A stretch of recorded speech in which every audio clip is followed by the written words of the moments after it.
Bonsoir, bienvenue sur Allo Finance. Lourde chute encore des marchés aujourd'hui dans un climat très anxiogène. Paris qui a touché un plus bas en séance à 2820 points termine finalement sur une perte de 4,03% à 2854 points. Alors on est très loin de son support qui se situe à 2890 et qui correspond au plus bas touché au mois d'août. Une lourde chute donc à Paris qui s'est faite d'ailleurs avec beaucoup de volume, plus de 4,5 milliards échangés aujourd'hui.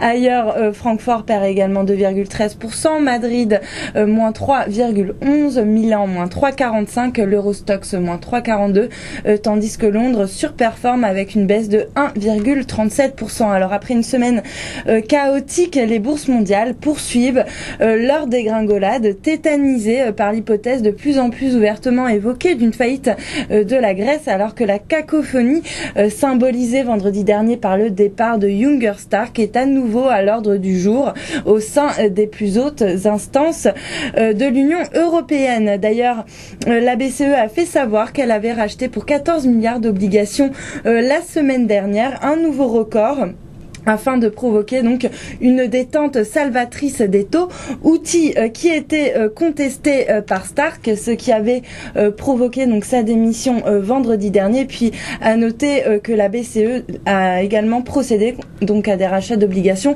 aujourd'hui, notamment sur les dettes espagnoles et italiennes, ce qui a permis de calmer relativement donc les tensions sur les taux. Mais de manière générale, les Européens donnent l'impression qu'ils sont incapables de trouver des solutions crédibles pour résoudre cette crise et d'autre part rassurer des marchés qui sont complètement paniqués car plongés dans l'incertitude la plus totale, ce qu'ils détestent par-dessus tout.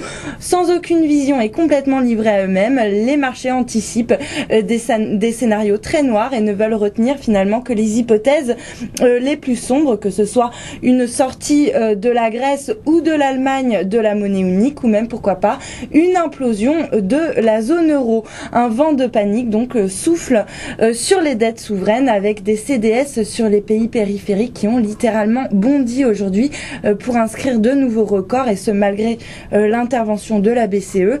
Athènes, qui tente désespérément de rassurer ses créanciers, s'est engagé la veille à prendre des mesures supplémentaires d'économie d'un montant total de 2 milliards d'euros afin de respecter ses objectifs, mais les marchés n'en tiennent pas compte, à en croire le taux grec à 2 ans qui ne cesse de s'envoler pour atteindre un nouveau record historique à la clôture à près de 74%. Cela ne fait aucun doute, la Grèce fera faillite selon les marchés. Les rumeurs ont par ailleurs redoublé d'intensité sur les banques. On doute de plus en plus de leur solidité, alors que l'absence des solutions des pays du G7 pour résoudre la crise manque toujours cruellement. Enfin, la probabilité que l'agence Moody's abaisse les notes des 3 principales banques françaises cette semaine renforce les craintes suscitées par l'aggravation de la crise de la dette souveraine. Du coup, les CDS à 5 ans ont atteint également des nouveaux records pour les 4 banques françaises. BNP Paribas termine sur une lourde chute de 12,35% à 26,12 €. Société Générale poursuit également sa descente aux enfers avec un repli de 10,75% à 15,57 €. Crédit Agricole perd 10,64% à 4,82 €. Idem pour AXA, en repli de 6,39% à 8,48 €, tandis que Natixis abandonne 6,23% pour se négocier à 2,25 €. Du côté des valeurs dans le vert, seulement 2 rescapés aujourd'hui sur le CAC. ADS qui s'adjuge 0,55%, suivi de ST Microelectronics qui grappille 0,33%. Et puis sur le marché d'échange, l'euro, victime collatérale de la crise souveraine, a fortement dévissé durant le week-end pour se négocier donc au plus bas sous le seuil des 1,35, et puis finalement la monnaie unique commence à reprendre petit à petit des couleurs pour grappiller 0,17% contre le dollar et se négocier à la clôture à 1,3627. L'euro recule en revanche de 0,37% contre le yen à 105,11.